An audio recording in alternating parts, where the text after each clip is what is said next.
The Merry is a creek and green corridor in the suburbs of Melbourne and is heavily used and greatly enjoyed by residents and cyclists.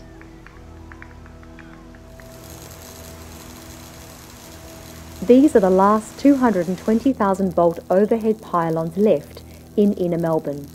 Passing over hundreds of houses and the Merry, the lines end at the dilapidated Brunswick terminal station, which is right next to Zone 1 residential houses, a kindergarten, a junior soccer club and a primary school. Not on.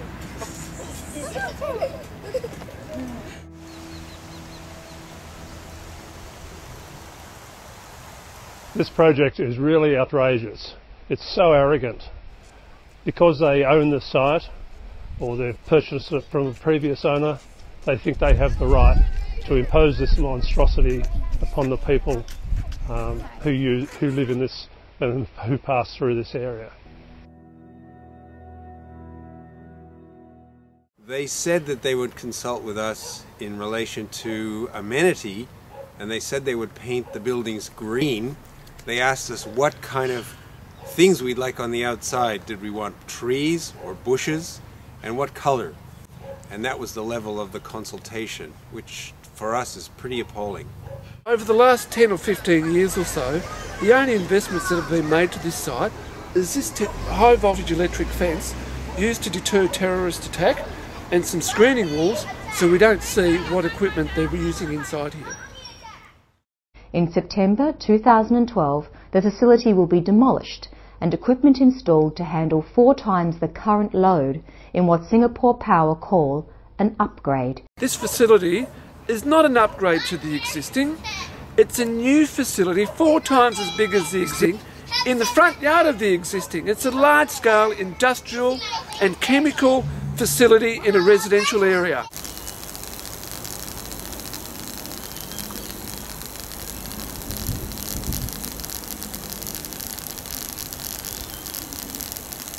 Well, we thought these towers would come down in the 1980s, these huge, massive pylons, which run from here all the way up to Thomastown. They're still here. And the place has been rezoned. The residents have no chance of appealing that decision unless we go to the High Court, we go to the Supreme Court, which is, for us, not possible. So we've been talking to the Premier's office and been sending letters to the Premier and Minister Guy. Over 15 letters from different parties, including the Council's office, has been sent through to the Premier's office. And all along, the residents have followed and kept within the boundaries of the correct process and the legal process. We have really tried to go by the rule book in this situation, and we've been very conscientious in following the guidelines. That's despite the fact that on many occasions we've come up against barriers in terms of the process, and particularly the most recent decision by Minister Guy. The site's a mess. It's emotional blackmail to say, let us build a new terminal station here, we'll make this better for you. They should make this better already. This is disgusting and it's an embarrassment and an eyesore to the community.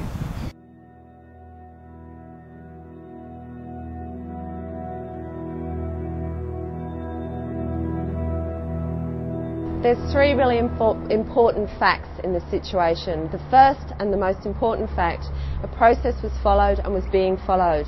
And in that situation, Moreland City Council refused the permit on 2 occasions. And the reason for that was concern about the residents' safety and the environmental reasons.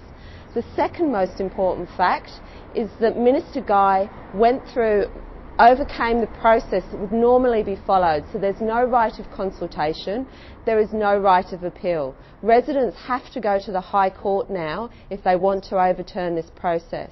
And the third and final most important fact about this situation is that the building works for the cabling that connects the city to the BTS terminal happened before Minister Guy's decision was made. Altogether, that indicates that due process wasn't followed in this instance.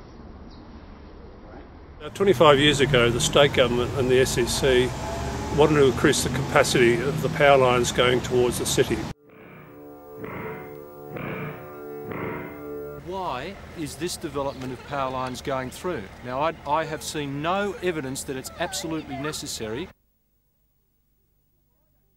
Well, I don't think anyone in the SEC, you'd be very typical, wouldn't you? You're not qualified to debate it, and that's the exact point that we have got to complain about. There was huge opposition to this because of the impact, the visual impact on the Merry Creek, and also because of the fear of electromagnetic radiation. I've never done this before under any circumstance, to go and picket against that pylon. And we will tell them that they must physically remove us from the pole site before they can go ahead with their work. 15 or 20 people jumped into the foundation pits. The police arrived, they were arrested, and this led to the crisis. Unfortunately, the situation is now that most of the residents are faced with looking at action which isn't within the boundaries of the law. Most of them are hard-working individuals, all of them have full-time jobs, but there may be a situation where they'll have to step outside the law in order to get their voices heard.